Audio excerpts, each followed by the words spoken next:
जय श्री कृष्णा। कैसे हैं आप लोग? फ्रेंड्स, आज जो हम चर्चा करने वाले हैं गुरुदेव के बारे में करने वाले हैं। गुरुदेव जैसा कि सर्वविदित है कि ये रोहिणी नक्षत्र में गोचर कर रहे थे। और रोहिणी नक्षत्र में देखिए, जो रोहिणी नक्षत्र होता है उसके स्वामी जो होते हैं वो शुक्रदेव होते हैं और देवता जो होते हैं वो चंद्रमा होते हैं। इस तरीके से इन दोनों ग्रहों के घर में जब ये प्रवेश करेंगे तो ये बेहद सर्वशक्तिमान अवस्था में आ जाएंगे, क्योंकि गुरु को चंद्र का साथ बहुत ही प्रिय है। एक दूसरे के पूरक हैं चंद्र और गुरु, और दोनों के स्वभाव में भी समानता है, क्योंकि दोनों ही शुभत्व से परिपूर्ण हैं। वहीं गुरु यानी कि शुक्राचार्य भी एक गुरु हैं और आध्यात्म से परिपूर्ण है। दोनों ही ज्ञान के प्रेरणा स्रोत हैं और ज्ञान के पूरक हैं। तो इस दशा में देखिए, गुरु और शुक्र के घर में ही गुरुदेव का गोचर हो रहा है। इन पर शुक्र का प्रभाव विशेषतया देखा जाएगा। वहीं चंद्र का भी प्रभाव जब इन पर पड़ेगा तो देखिए, चंद्र और गुरु के मिलन से जो योग बनता है वह होता है गजकेसरी राजयोग। और गजकेसरी राजयोग सर्वोत्तम राजयोग होता है। सभी राजयोग इसके अधीनस्थ आते हैं। गज केसरी राजयोग मान सम्मान के लिए, आध्यात्मिक उन्नति के लिए, ज्ञान के लिए, धन के लिए, संतान के लिए, संतान की तरफ से मिलने वाले सम्मान के लिए, संतान की उन्नति के लिए, जीवन में आपके कैरियर के लिए, कैरियर में स्थायित्व के लिए, विवाह के लिए, विवाह सुख के लिए, दाम्पत्य सुख के लिए, और भी जो आपके जीवन में जितने भी उपक्रम होते हैं उनमें स्मूथली कार्यों को बनने के लिए जो कारक ग्रह होते हैं वो चंद्र और गुरु ही होते हैं। चंद्र को जहाँ मन का कारक माना जाता है, और पुरातन समय से एक कहावत चली आ रही है कि मन के हारे हार है, मन के जीते जीत। यानी जिस कार्य को करने की मन ठान लेता है वह कार्य आपका होता ही होता है। और जिस कार्य के लिए मन आपका हार मान जाता है, बेशक आप उस कार्य को करने में कितने भी समर्थ हो, किंतु आप उस कार्य को अगर पूरा भी करेंगे तो काफ़ी परेशानियों के बाद, काफ़ी अड़चनों के बाद। ये ब्रह्मांड जो है हमारे मानसिक तरंगों के द्वारा संचालित होता है।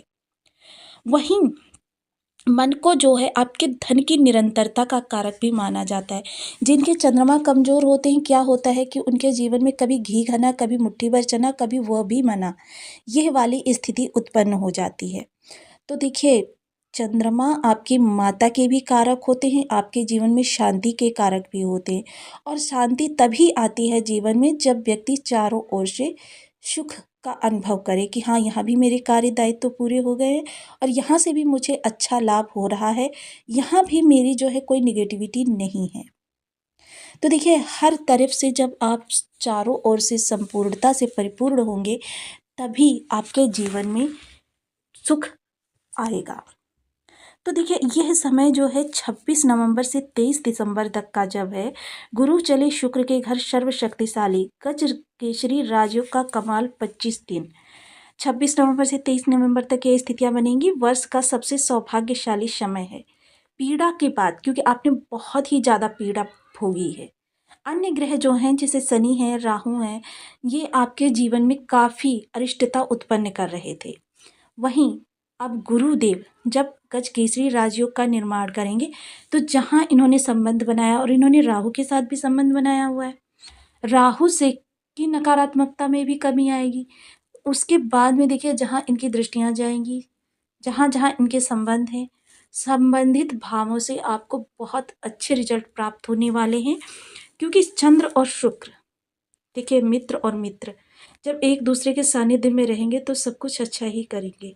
तो देखिए, हर राशि के अनुसार हर जातक के जीवन में अलग अलग प्रभाव इनको प्राप्त होंगे। ऐसा नहीं है कि सभी को एक ही जैसे प्रभाव प्राप्त होंगे। तो जिस भाव में भी आपके बैठे हुए हैं उस भाव के अनुसार जानेंगे इस वीडियो में कि आपको कहाँ से क्या रिजल्ट इनके प्राप्त होने वाले हैं।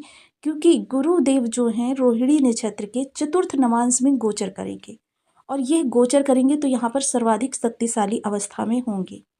तो इस दौरान क्या क्या आपके जीवन में घटित होगा जान लेते हैं। यदि आपके लग्न में 12 नंबर बना हुआ है तो राशिफल आपके लिए है। यदि कुंडली में कहीं चंद्रमा के साथ 12 नंबर बना हुआ है तो राशिफल आपके लिए।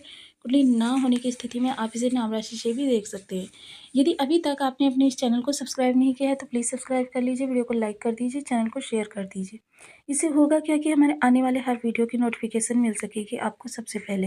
एक प्यारा सा कमेंट करना बिल्कुल ना भूलें, कमेंट से हमें बहुत मोटिवेशन मिलता है, हौसला मिलता है और ये पता चलता है आप और क्या जानना चाहते हैं। देव का गोचर जो हो रहा है वो आपके तृतीय भाव से हो रहा है। तृतीय भाव में हालांकि गुरुदेव कारक नहीं होते हैं, किंतु ये आपके पराक्रम के लिए बहुत ही उत्तम हो रहा है। और जो इनकी दृष्टियां हैं, सबसे पहले देखिए यहाँ पर राहु के साथ इनके जो रिश्ते बने हुए हैं, राहु पर इनका नियंत्रण का प्रभाव और ज़्यादा बढ़ जाएगा। वहीं गुरुदेव जब यहाँ पर बैठेंगे, सबसे पहले आपके पराक्रम जो निरर्थक थे या उनको कम करेंगे, क्योंकि क्या होता है जब हम 10 प्रयास करते हैं और हमारा गोचर में कोई सही समय नहीं चल रहा होता है तो हमारे 10 प्रयास निरर्थक चले जाते हैं। और जब कोई शुभ ग्रह बैठा होता है तो क्या होता है, हमारे 2-4 प्रयास अच्छे चले जाते हैं। वहीं गुरु शरीखा ग्रह अगर बैठ जाए, जो ज्ञान का स्वयं कारक है, और शुभ अवस्था में बैठ जाए, तब समझ लीजिए कि आपके 10 के 10 प्रयास सफल होने वाले हैं। निर्णय कोई लेना चाहते हैं बेहद महत्वपूर्ण, उस निर्णय के लिए उचित समय है। छोटे भाई बहनों के जीवन में कोई समस्या बनी हुई थी, करियर को लेकर, एजुकेशन को लेकर, पारिवारिक जीवन को लेकर, वो समस्याओं का निवारण होगा। शिक्षण विभाग से जुड़े हुए हैं, टेक्नोलॉजी से जुड़े हुए हैं, या किसी प्रकार से आप कोई हायर एजुकेशन प्राप्त करना चाहते हैं, विदेश जाकर पढ़ना चाहते हैं, तो उसके लिए बहुत अच्छा समय है। वहीं इस समय आपके आत्मविश्वास में वृद्धि होती हुई देखी जाएगी। पंचम दृष्टि जब आपके दाम्पत्य जीवन पर जाएगी तो दाम्पत्य जीवन में जो राहु के प्रभाव से थोड़ी सी तनाव की स्थिति उत्पन्न हो रही थी, वो तनाव की स्थिति अब पूर्ण रूपेण समाप्त हो जाएगी। पार्टनर के साथ यदि कोई मतभेद थे तो वो समाप्त होंगे। बिजनेस कोई कर रहे हैं तो अच्छी डील मिल सकती है, अच्छी डील के लिए प्रयासरत थे तो आपको वह कम प्रयास से ही प्राप्त हो जाएगी। इस समय आपके लोगों से संबंध अच्छे बनेंगे और उन संबंधों से आपको भविष्य में अच्छा लाभ भी प्राप्त होगा। बिजनेस में कोई नया आइडिया अवश्य लगाएं इस दौरान, वह नया आइडिया आपके बिजनेस को ऊंचाई पर और लेकर जाएगा।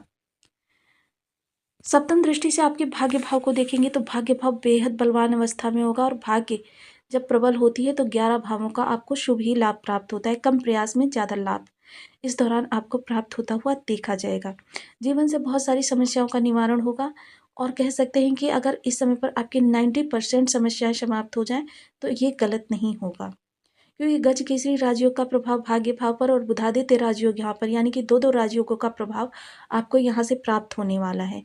तो इस तरीके से देखा जाए तो यह गोचर काल आपके लिए सर्वोत्तम है, जैसा कि हमने थंबनेल में लिखा है, तो यही चीज़ आपके साथ होने वाली है। दूसरे यहाँ से शनि और राहु का भी प्रभाव आपको प्राप्त होगा, क्योंकि इनकी दृष्टियाँ हैं। तो इतनी सारे ग्रहों की प्रबल दृष्टि और प्रबल साथ जब आपके भाग्य को प्राप्त होगा तो देखिए थोड़ी सी निगेटिविटी भी आएगी, थोड़ी सी तनाव भी होगा, किंतु कार्य आपके पूर्णता को प्राप्त होंगे। लंबी दूरी की यात्राएं बनेंगी जो कि सफलदायक होंगी। आध्यात्मिक यात्रा करना इस समय आपके लिए फायदेमंद होगा। इस समय आपका मन जो है पूजा पाठ में बहुत ज़्यादा लगता हुआ देखा जाएगा। इस समय जो लोग साधना के क्षेत्र में हैं उन लोगों के लिए यह समय बहुत ही स्वर्ण काल के समान है।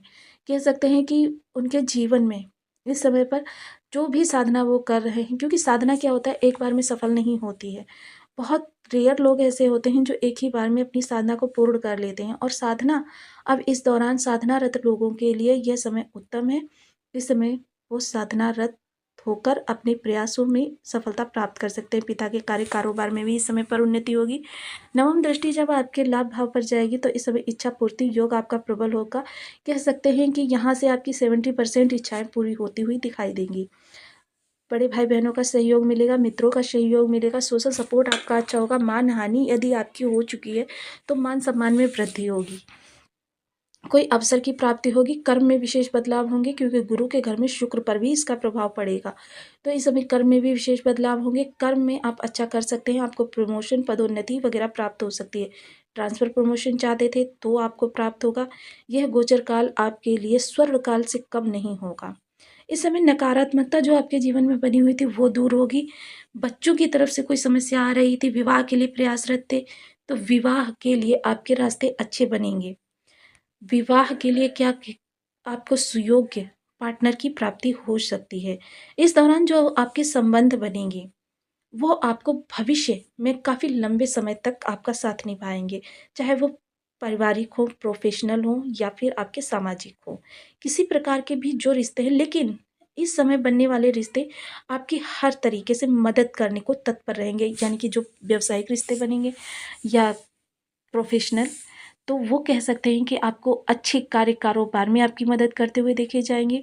जो पारिवारिक रिश्ते बनेंगे, यानी कि अगर विवाह के लिए आप प्रयासरत थे तो वैवाहिक जीवन में आपके जो रिश्ते नए बनेंगे उनसे भी भविष्य में आपको लाभ की प्राप्ति हो सकती है, या सामाजिक रिश्ते जो बनेंगे उनके द्वारा भी आपको नई अपॉर्चुनिटीज़ की प्राप्ति होती रहेगी। किन्हीं भी ग्रहों के हमें विशेष प्रभाव चाहिए होते हैं तो हमें क्या करना होता है, सर्वप्रथम उस ग्रह को अपने बर्थ चार्ट में देखिए कि वो किस अवस्था में बैठा हुआ है। किसी अगर विषम अवस्था में बैठा हुआ होता है तो जो राजयोग निर्मित होते हैं वो ही हमारे लिए दुर्योगों का काम करने लगते हैं। इसके लिए जो भी ग्रह आपके बर्थ चार्ट में विषम अवस्था में बैठे हों उन ग्रहों के उपाय हमें करने चाहिए, क्योंकि कुछ उपाय ऐसे होते हैं जो चलते फिरते भी किए जा सकते हैं, हालांकि इनका प्रभाव काफ़ी लंबे समय बाद प्राप्त होता है, किंतु प्राप्त होता है। तो इसके लिए गुरु के लिए मैं आपको आज कुछ ऐसे उपाय भी बताने जा रही हूँ जो चलते फिरते किए जा सकें, और शाश्वत उपाय जो हैं वो भी। सबसे पहले बीज मंत्र का जाप, ओम ब्रह्म बृहस्पति नमः।